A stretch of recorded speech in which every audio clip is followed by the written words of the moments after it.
Isang pasabog na posibleng makasira ng buhay. Ganito na ba kalala ang nangyari kina Red Zane at Doc Love? Mga ka-Jago, welcome back! Isang mainit na usapin na naman ang ating tatalakayin ngayon. At siguradong mapapaisip ka kung saan nga ba talaga nagsimula ang lahat. Nagsimula ang lahat sa isang pasabog. Isang revelasyon na inaasahan ng marami na maglalabas ng katotohanan.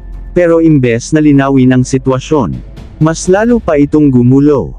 Dahil ayon sa ilang netizens, masyado raw masila ng isyong ito. At hindi dapat basta-basta inilalabas sa publiko. At dito na nga pumasok ang mas mabigat na usapan.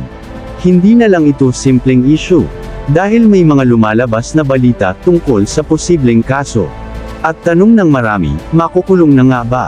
Dagdag pa rito, may desisyon na isuspend sina Red Zane at Doc Love. Isang malinaw na senyales na seryoso ang sitwasyon. At hindi na ito basta content lang. Pero sandali lang mga ka-Jago.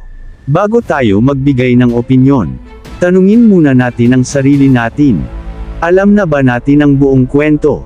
Dahil sa panahon ngayon, isang side lang ang marinig natin. Akala na natin iyon na ang buong katotohanan. Sa likod ng bawat viral issue, may mga taong nasasaktan, may mga pangalan na nadadamay, at may mga buhay na tuluyang naaapektuhan. Kaya ang aral dito, hindi lahat ng alam natin ay dapat agad ibinubunyag.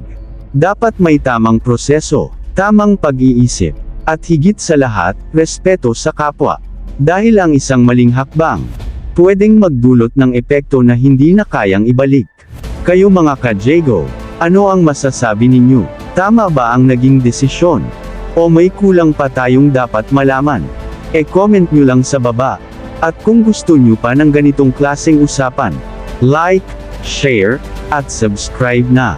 Dahil dito sa Kalanggap Jago, real talk lang, walang filter.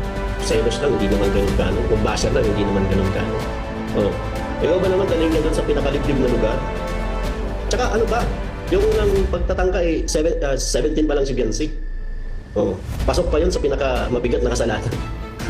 No? Yung pangalawa, oh. May pulis nakakita. May record dyan guys, hindi ito gawa-gawa lang. May record ito sa pulis sa barangay.